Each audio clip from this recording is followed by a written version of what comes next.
So the idea or the concept of dynamic chemical equilibrium. We've talked about chemical reactions, and we've always just assumed that they're going in one direction. You know, the reactants react to produce the products. But actually, a lot of chemical reactions are reversible, meaning that you can, the reaction can proceed in the forward direction, but it can also proceed in the reverse direction.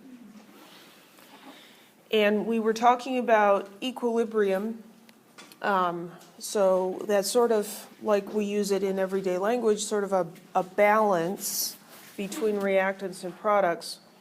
What we call a dynamic equilibrium is the state in which the rate of the forward reaction is equal to the rate of the reverse reaction. And so this is a little bit like, you know, a busy airport where the number of people in the airport at any given time is approximately the same, but it's not the same people because people are leaving and people are coming. And so that's analogous to the forward reaction, people leaving, and the reverse reaction of people coming. So in a dynamic equilibrium situation, the forward and the reverse reactions are occurring at the same time. But they're occurring at constant rates. So because the rates of the reactions are the same, then the concentrations of the reactants and the products are not changing. The reactants are being converted into products, but then products are being converted into reactants, and so they replenish each other. And this can be a little bit challenging to think about at first. So let's look at some examples. So we say that equilibrium is reached when the concentrations of reactants and products no longer change. That does not mean that they are equal. It doesn't mean that half of its reactants and half of its products. So let's look at this simple chemical reaction here, a molecule of hydrogen reacting with a molecule of iodine to form two molecules of hydrogen iodide in the gas state. So at time 0, here we have, to save us from counting, they've given us the numbers of these. We're going to start with 8 hydrogen molecules, 8 iodine molecules, all reactants, no product. That's what we're starting with. So as the time goes, and here we've got 0, and here's 15 seconds, let's say, these are going to run into each other, and when they collide in an appropriate way, they will react.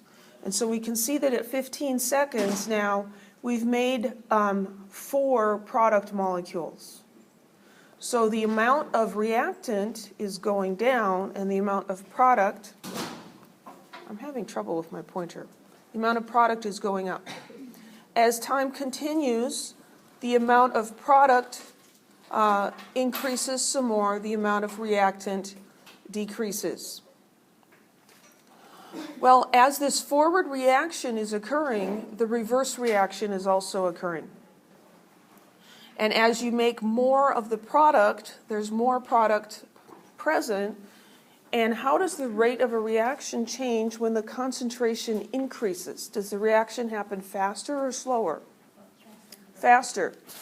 So as the time goes on, the concentration of the product is getting larger. And so, the concentration of the reactant is getting smaller. So as time goes on, the forward reaction slows down, the reverse reaction increases in rate until we get to this point where they are happening at an equal rate. And so we see from 30 seconds to 45 seconds, the amount of reactant and product has not changed. These are not all the same molecules, though. Some of the reactants here have turned into products here. Some of the products from this one have collided and turned back into reactants. We'll go on and on about this, but any questions right now? Does that make any sense at all? Good. Population analogy. So here we have Narnia and Middle-earth. Okay? So we can look at this concept of dynamic equilibrium by looking at an analogy of population. So here, initially, Narnia has a large population, Middle-earth has a low population. So what's probably going to happen? What happens when a place gets really crowded? People aren't real happy about that, right? And they look across this river and they say, oh, look, there's all this land available over there. There's space. We're going to move over there. And so initially, you have people moving from Narnia to Middle-earth. There's only 2 people over here. You can't have a whole bunch of people moving from Middle-earth to Narnia because there's nobody there, right? So initially, we have a lot of people on the left side, and so the rate of people moving to the right side, to Middle-earth, will be greater than the people moving from Middle-earth back to Narnia. As time goes on, though, the population of Middle-earth increases, and the population of Narnia decreases. And so the rate at which people are moving from Narnia to Middle-earth slows down. The rate at which people are moving from Middle-earth to Narnia increases. And at some point, it's going to balance. Here we have, I don't know if this is 3 people per day or 3 people per year or whatever, but 3 people moving from Narnia to Middle-earth, 3 people moving from Middle-earth to Narnia. Now this could go on forever, and the number of people in Narnia would stay the same. We're going to ignore people dying and having babies, okay? That just makes the analogy too complicated. So the number of people in Narnia will be the same. The number of people in Middle-earth will be constant. That is not the same number of people as are living in Narnia. One of these days I should actually count those little people. I don't feel like doing it right now. But if Narnia is a nicer place, maybe it's just more scenic or the climate's better, more people will live in Narnia than in Middle-earth. It doesn't have to be an equal number of people on each side of the river.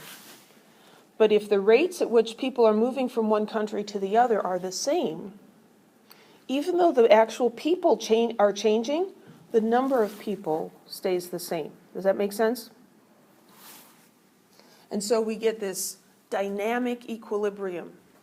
It's an equilibrium because the number of people over here isn't changing. It's dynamic, though, because there's this constant back and forth process.